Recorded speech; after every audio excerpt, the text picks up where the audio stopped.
Hola amigos, ¿qué tal? Stuart here from Spain Speaks with an update on the current situation here in Spain.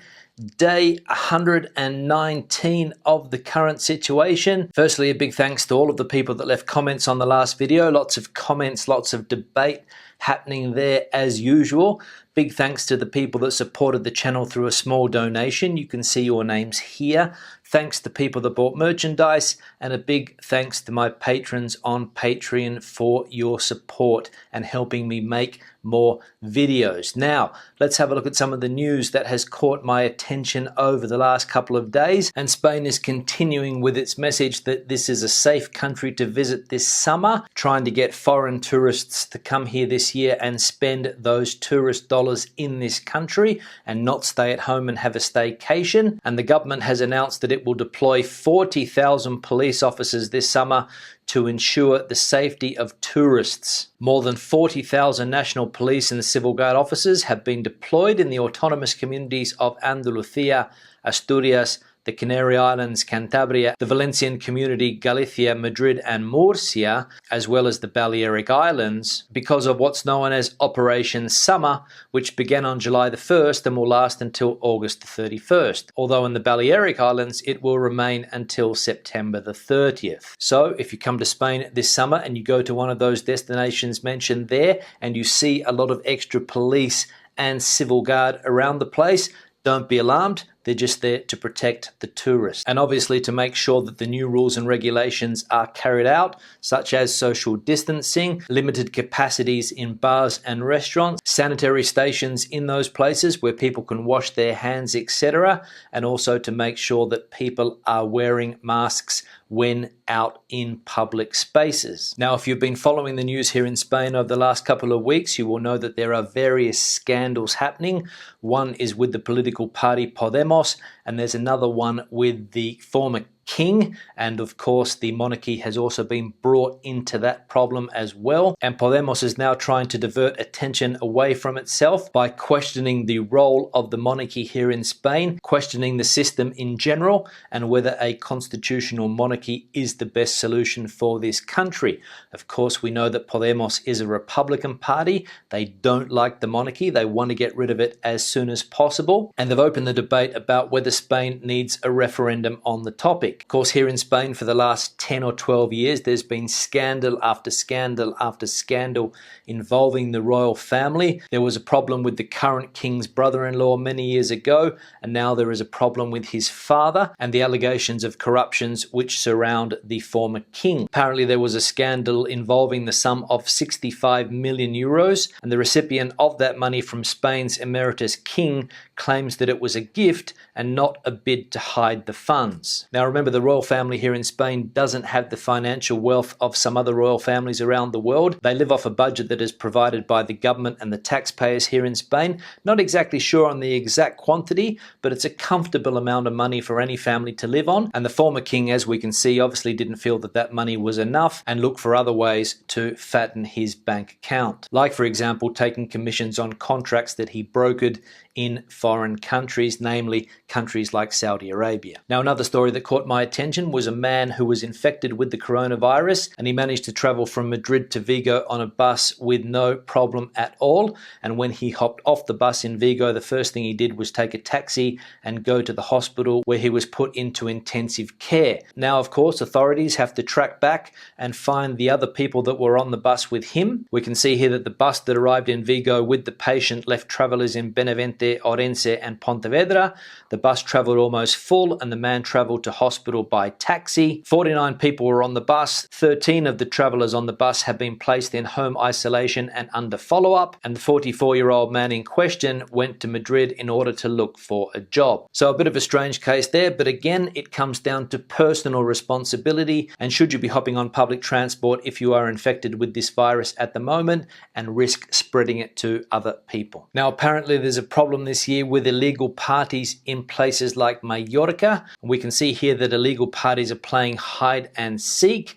The time and place of the celebration is disseminated shortly before the start, and clients are transported by means of discretionary transport coaches. This has also led the government in the Balearic Islands to sanction the organisers of these illegal parties with fines of up to €600,000. Now, remember I said the other day that the use of face masks is now obligatory in all public spaces in the Balearic Islands, regardless of social distancing. And it's also the case in Catalonia. And we can also see that another autonomous community has decided to bring in the same rule as of today, Saturday. Extremadura is the autonomous community in question, and we can see here that Cantabria, Asturias and Aragon could be following this new rule shortly. I think I also said the other day that I wouldn't be surprised if other regions in Spain adopted this measure, and as we can see, as of today, now 3 autonomous communities here in Spain with this rule, and another 3 autonomous communities are weighing it up. So I wouldn't be surprised to see even more in the next couple of weeks. Now, an update on where we are exactly with the virus here in Spain, and we can see that 40% of the outbreaks are originating from family gatherings. The virus has caused new outbreaks in almost all of Spain, some as numerous as those in Huesca, 436 cases, in Lérida, 800 cases, Lugo 165 and Malaga 109. Except for La Rioja and Asturias, the rest of the communities have detected one or several new sources of contagion in recent weeks. And we can see here on the graph that the health department has reported 333 new infections in Spain, while in Catalonia alone there are 774. And finally, some news related to the economy from The Economist magazine, and we can see here that the harsh economic realities are pushing Spain's government towards the centre. The left-wing government may not be able to afford its promises. Spain is suffering small but potentially worrying new coronavirus outbreaks that have seen the reimposition this month of some restrictions on movement in 2 rural areas with a total population of 270,000 people. Nevertheless, the main concern of the left-wing coalition government of Pedro Sánchez, the socialist prime minister, is now to revive the economy. It has been the hardest hit in Europe, along with Italy's, because of the preponderance of tourism and small vulnerable businesses, plus the stringency of its lockdown. The government reckons GDP will shrink by 9.2% this year. The IMF says 12.8%. Provided second waves of the virus can be contained locally without a second general lockdown. Unemployment could hit 21% by December, wiping out years of strong job creation. So The Economist questioning whether Spain can afford its promises. We saw that there was a meeting this week between the Spain Prime Minister and his Italian counterpart, trying to come together in order to work as a bloc to pressure those Northern European countries. But again, it's going to be difficult for this country's economy to recover. Now let's have a look at some of the comments from the last video. One here from Joy: we have a trip planned to another province leaving Monday. What are the chances that there will be another countrywide lockdown and we won't be able to get home across province boundaries? Please address this. Thanks for your videos. I count on them for information. Yeah, thanks for the comment, Joy. I don't think there's going to be a countrywide lockdown, so you should be okay traveling to different provinces. My recommendation would be that if you are going to a particular area, keep up to date on what's happening in that area. Keep up to date if there are any outbreaks, if there is any talk of a lockdown, because remember that lockdowns are going to be local, and that's what we have seen in Lérida, that's what we have seen in Lugo. I don't think, as I said, there's going to be a nationwide lockdown, at least not yet. The government has said that that is not going to be the case. Different outbreaks around the country, so watch out for that. And if you do go to an area where there is a potential lockdown, I'm sure that they'll give you 24 to 48 hours to be able to get out and get back to your place of residence. So I wouldn't be too worried about that if I was you, Joy, and I would travel without any worries. One here from Ivor: hi Stuart, great videos and please keep them going. I have lived on the Costa del Sol for 12 years. The recent COVID-19 pandemic is just so worrying for me as an asthmatic of 65 years young. I get the need for the economy to begin to grow again. Allowing the English in to have their holiday in the sun is just madness. Their numbers are just unacceptable in my opinion. I'm English and I have strictly adhered to Spain's lockdown regulations since March and continue to do so. I am at high risk if there are irresponsible people coming here to holiday and not wanting to wear face masks or think that they can behave here as they do in their own country. When in Rome, do as the Romans do. Just saying. Yeah, Ivor, thanks for the comment, and I can understand your worry given your health situation. You have to be careful, extra precaution of course, and you don't want people coming here flouting the rules. But as we saw, there's going to be 40,000 police around Spain making sure that people are adhering to the rules, and I'm sure that if British people do come to this country and they know that they have to wear a mask, the police are going to enforce that. And hopefully, as you said, when people come here and see what the Spanish are doing with regard to mask wearing, they will hopefully follow what people are doing in this country and put masks on when necessary. One here from Simone: there is a very good reason people choose to travel from the UK. UK staycations rarely provide the magical holiday ingredient, sunshine. Yeah, thanks for the comment there. I know that that is the key ingredient here in Spain. That is the main reason that people come to this country, especially people that go to the beach and to the coastal areas. They are looking for sun, that one magical ingredient that you can't get in the majority of the United Kingdom or Ireland. I remember the time I lived in England back in the day, and I think it was August, we travelled to Scotland, and I did not see a ray of sunshine for the 2 weeks that I was there. In fact, it rained for at least 8 or 9 of those 12 or 13 days that I was there. Terrible weather. We went camping, and I've never had a wetter experience in the month of August. And I know that there are some places in the UK where you get the odd nice sunny day, and people enjoy those days, and they go to the beach and they go to parks and they take off their shirts and they get a little bit of sun on their bodies. But it's not that guaranteed sun that you get in a place like Malaga or Alicante, where from June through to September, even October, you get sunny days virtually every day of the week. And as you said, that is the key ingredient. One here from Catherine: thanks, Stu. I wish I had your aplomb dealing with all our comments.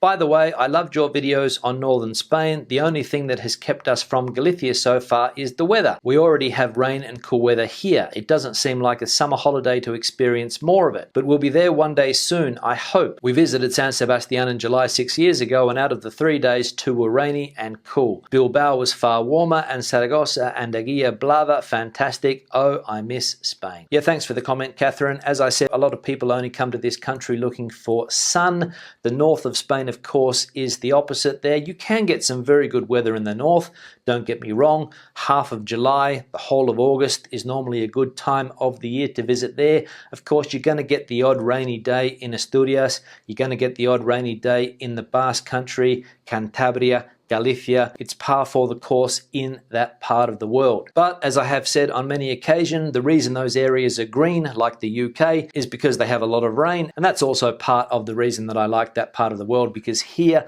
in particular, it's very, very dry, and I like to see a little bit of greenery every now and again. One here from the Explorers: hi Stuart, thanks for the vids. Very useful for so many of us here in Spain.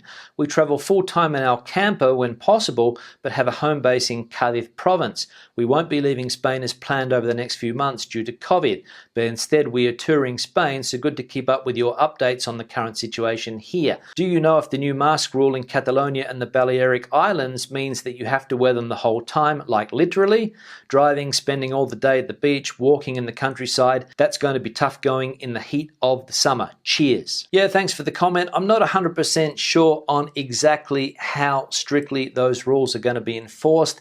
As far as I know, you have to wear them in all public spaces. I saw this article here which said the Balearic Islands will impose the mandatory use of masks in all public spaces and places of public access, except on beaches and swimming pools. It will be mandatory starting next Monday. You will be under the threat of a €100 fine, and regardless of whether the health safety distance can be respected, it will not be necessary when doing sports. So from what I can understand from that, if you go to the beach, you don't have to wear a mask. If you're at the pool, you don't have to wear a mask. If you're doing sport, you don't have to wear a mask. But for every other occasion, yes. Now, obviously, if you're walking in the mountains or the countryside and there's nobody around, you won't have to put a mask on, in my opinion.